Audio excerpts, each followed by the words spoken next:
Welcome. This video is a continuation of the videos on the Inner Triad. I give in this video examples of men and how their inner male aspect played out in their lives. First example.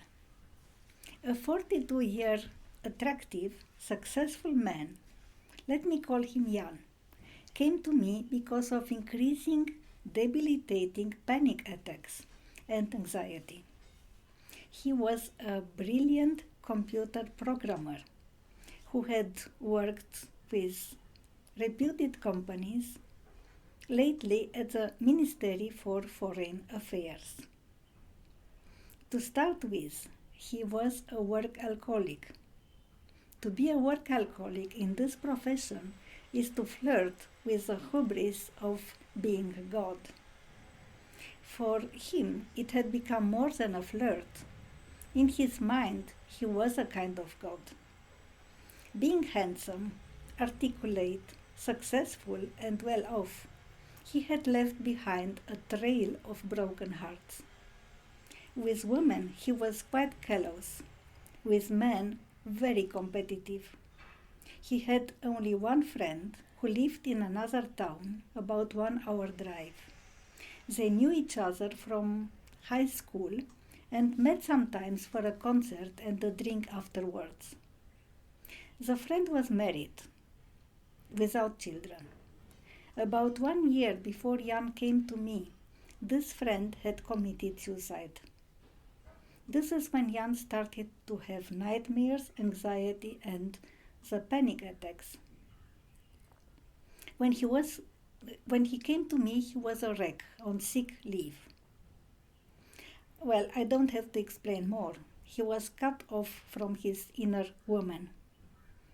I referred him to a body therapist to learn to become aware of his emotions and feelings, which we perceive physically in the body.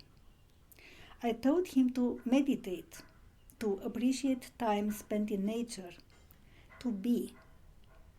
I advised him to take a dog, and he learned what it is to be loved and to care for another living being.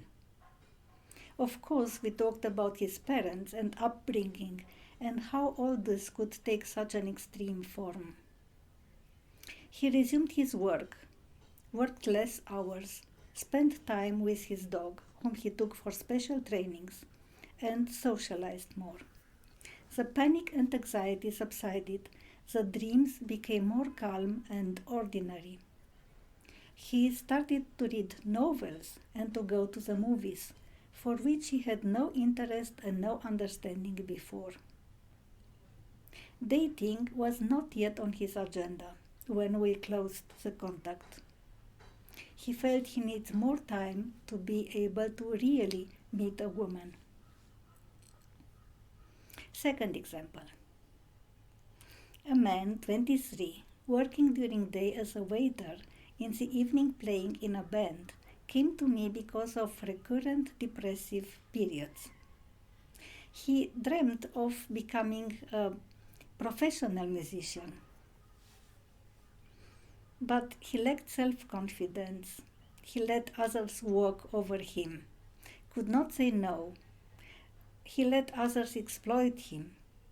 He was afraid to be criticized or to be rejected, and the most, he was afraid to be abandoned by his girlfriend. He was sensitive, a music and art lover, and an animal lover. He had a passion for travel, both to taste other cultures as also to see nature which does not exist in Netherlands, as volcanoes, geysers, hot springs and lava fields in Iceland. His inner woman was very much there, but the inner man was weak and insecure. I referred him to an Aikido trainer and taught him visualizations he had to do every day. We did many exercises in which he learned to hold his ground, to say no, to recognize when he is exploited or taken for a ride. He learned to be aware of his needs, his desires, and his limits, how to formulate a goal and how to achieve it. He learned not to go to pieces when criticized, and to appreciate and accept himself unconditionally, while at the same time seeing his shortcomings. He enrolled in a culinary school, made with his band their first CD, and married his girlfriend. When we closed the therapy, he was a part-time chef, a part-time musician, and waiting to become a father. Happy end. If you have questions or comments, please post them in the comments below or write to me through my website. Stay well, stay safe, subscribe.